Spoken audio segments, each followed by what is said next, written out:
C'est une formidable histoire qui a commencé il y a une quinzaine d'années. J'ai été plus ou moins tuyauté sur cet orchestre par une de mes amies françaises et qui m'a dit j'ai découvert un orchestre fantastique, c'est pour toi. Moi à l'époque je m'occupais de grands artistes français, j'étais producteur avec mon épouse Francis Cabrel, Claude Nougaro, Vanessa Paradis, entre autres. Et j'étais bien comme ça, quoi. Et je me suis dit, mais qu'est-ce que je vais faire avec 100 musiciens? Mais en même temps, ça m'a intrigué. Donc, à force d'insister, j'ai été les voir en Hongrie, au fin fond de la Hongrie. Hein, je me rappelle, ça s'appelait Gödöllő, dans un théâtre vraiment genre communiste, avec une espèce de grande plaque en métal en fond de scène, un plafond de 10 mètres de haut. Enfin, vraiment, c'était pas l'époque du rideau de fer, il y a 15 ans, c'était déjà... Surtout la Hongrie était bien ouverte, mais bon, voilà, il fallait oser, il fallait imaginer voir un spectacle là-dedans. Et dès qu'ils ont été en scène, je me suis dit, là, il se passe quelque chose, ça vaut franchement le coup d'écouter jusqu'au bout, quoi.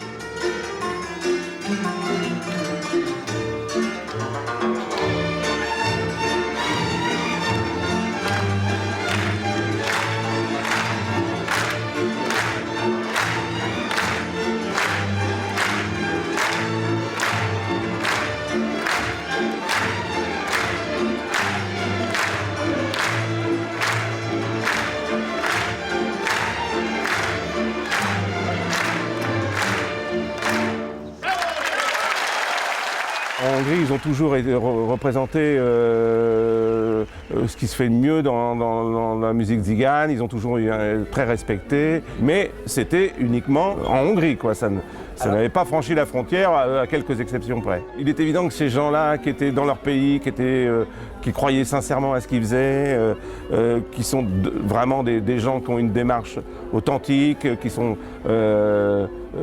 absorbés par leur musique, ils ne savaient pas imaginer leur business. Donc pour moi, j'étais la bonne fée qu'arrivée de l'Occident. Il y avait encore l'image qui perdure, je pense. À l'Occident, il y a de l'argent, etc. Donc ils se sont dit à quelle page il faut signer, quoi. C'était pratiquement ça. Et puis moi, comme je suis un mec assez enthousiasmé, je leur ai communiqué ma passion et je leur ai expliqué mon projet et franchement, ils ont signé les yeux fermés. Heureusement que j'étais quelqu'un d'honnête, mais j'aurais pu faire signer à cette époque-là n'importe quoi.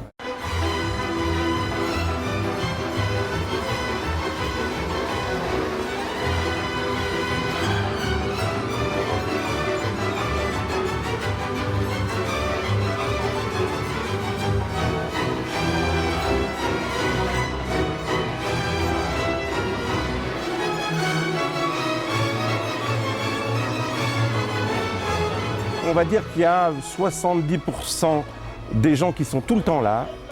Sur les 30% restants, il y en a, ça bouge, mais c'est souvent les mêmes têtes. Et dans les 70%, c'est tous les leaders, bien sûr, parce que c'est aussi leur bébé, quoi. Donc, s'il faut jouer à Dunkerque, ils y vont. À Tokyo, ils y vont. Enfin, ils sont là, bien sûr. Ils se débrouillent toujours pour être là, quoi. Évidemment, c'est jamais facile de quitter les êtres chers quand on les laisse à la maison.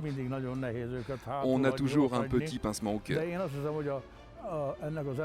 Pendant la tournée, le temps peut nous sembler long et ça nous pèse. Et vers la fin, on compte les jours pour pouvoir retrouver nos familles. És amikor elérünk a feléhez, akkor már mindig vigasztalodunk, és vigasztaljuk egymást, hogy már egy nappal kevesebb van. Il est certain qu'il y a une vraie convivialité et une vraie complicité au sein de l'orchestre. C'est notre nouvelle famille, même si ça n'enlève en rien le plaisir de retrouver chaque fois nos proches. Mais tout le monde fait des efforts. Moi, j'ai appris quelques mots hongrois. Bon, des mots qui me servent, genre il faut aller en scène, on est en retard, etc. Bon appétit, bonsoir, tout ça. Mais eux ont fait des efforts d'apprendre le français. Et puis, souvent, quand les gens s'aiment, j'ose pas dire ça, mais quand les gens s'aiment, il n'y a pas besoin de parler des fois. Et puis moi, voilà, je suis séduit par leur musique. Je pense qu'ils sont très respectueux de mon travail, de ce que je leur amène. Et je veux dire, ça suffit pour être une seconde famille. Et bien sûr, j'ai des relations très privilégiées avec certains, notamment avec M. Sándor Rigó Bufó, qui est un homme exceptionnel. Là, on parle en anglais tous les jours de la semaine. on est très très proches. Je l'appelle mon frère, il m'appelle son frère aussi, quoi. On est très proches.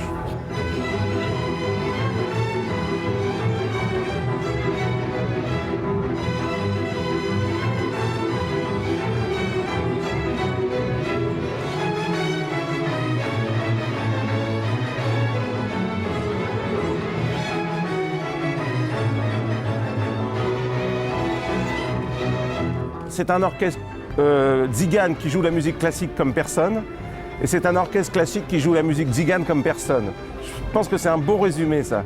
Et ils sont authentiques, ils sont généreux, c'est unique, il n'y a personne qui est capable de faire ce qu'ils font. Des groupes de tzigane, il y en a des fabuleux, des orchestres symphoniques, il y en a des énormes, mais eux, ils réunissent tout. Et sans partition, généreux, enfin, il y a tout pour attirer le public, quoi. Maintenant, c'est juste une question de promotion et de connaissance. Dès que les gens les ont découverts une fois, ils y reviennent, ça c'est clair.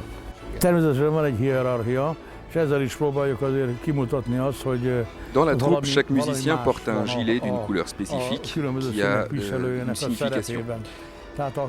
Les gilets rouges, c'est pas péjoratif, représentent les petits soldats. Donc la majorité de l'ensemble. Après, on trouve les gilets bleus qui sont portés par les solistes de l'orchestre. Chaque personne qui porte ces gilets-là a donc un niveau d'importance plus élevé par rapport aux autres. Ça sert également de leitmotiv au sein du groupe pour gravir les différents échelons.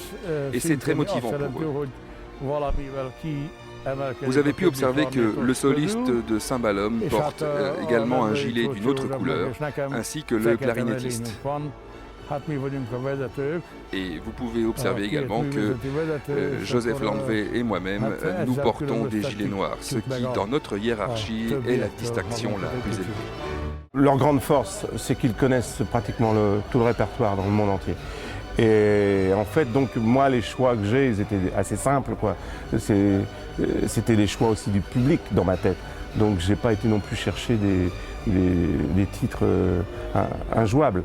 Donc là-dessus, il y avait aussi une entente. Et puis, surtout, j'ai tenu compte de leurs racines, de l'influence du classique dans toute la partie des Balkans, de la Hongrie, la région, voilà, leur culture, les grands compositeurs classiques qui ont vécu à Budapest, qui se sont inspirés des tziganes, et je trouvais très bien qu'à leur tour, les tziganes s'inspirent des compositeurs. Donc ce répertoire a un sens, il ne tombe pas du ciel comme ça.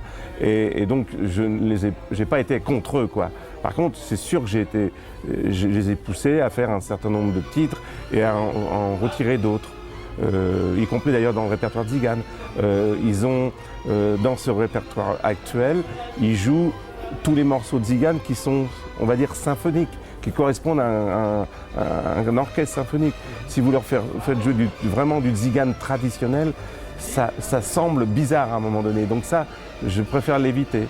Et par contre, j'encourage de plus en plus maintenant à faire des petits duos, des petits trios, où là, ils peuvent remettre en valeur à nouveau leurs racines hors symphonie, quoi. Ils ne calculent pas, hein. Ce sont des musiciens avant tout, qui ont une grande expérience, qui ont joué dans des hôtels, qui ont joué dans le monde entier avec d'autres orchestres, qui ont été invités, etc. Donc ils connaissent l'impact de leur musique, parce que c'est une musique très généreuse, donc on ne peut que réagir. Donc non, ça ne les surprend pas, par contre, ça les flatte et ça les réjouit. Alors c'est sûr que quand ils ont du succès, il y a le cœur, ils tapent et ils en rajoutent, quoi. Ils ont jamais envie d'arrêter. On peut leur souhaiter de plus qu'ils passent dans les plus belles salles des États-Unis notamment. Moi, c'est mon objectif numéro 1. Mais c'est bien sûr très difficile parce qu'il y a le problème des finances, des transports, des coûts, du fait que c'est un orchestre qui est à 100% privé, qui a très très peu d'aide de son gouvernement, alors encore moins de la communauté européenne. Même en Europe, il y a des pays qu'on n'avait pas fait, qu'on vient de s'ouvrir et qui fonctionnent très très bien.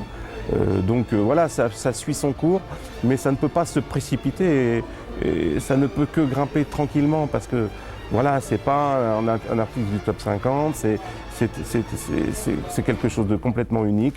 Et la meilleure promotion qu'on puisse avoir avec cet orchestre, c'est le bouche à oreille. Et c'est toujours un peu long, mais on constate que partout où on joue, quand on revient, ça marche toujours mieux. Le CD qu'on a fait cette année, qu'on a enregistré à Lyon et que j'ai mixé au Deutsche Grammophon Studio à Berlin est fantastique. Mais l'image, c'est aussi autre chose. On est aussi dans le siècle de l'image, quoi. Et notamment, pour aller aux États-Unis, pour aller dans certains pays, on va avec ce DVD faire un documentaire, faire différents montages pour pouvoir s'ouvrir d'autres pays. Donc il n'y a rien de mieux que l'image pour montrer cet orchestre.